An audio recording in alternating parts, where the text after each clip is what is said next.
Hi everyone, I'm Sio from One Stop Solution, and in this video, I will show you how to disable story comments on Instagram.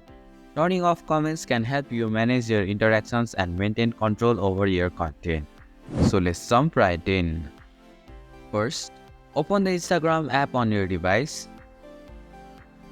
Swipe right on your Instagram homepage. Tap on the settings option from the top right corner of your screen.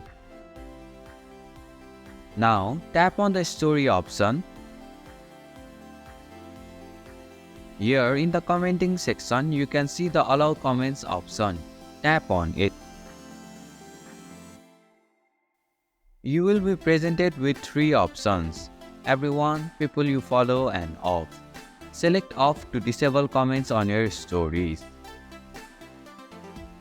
And this is how you can disable story comments on Instagram. Thank you for watching One Stop Solution. Hope this video was helpful. If it was, then hit the like button and comment down if you have any questions or feedback. Also, if you are new to our channel, please subscribe and hit the bell icon so that you won't miss our upcoming videos.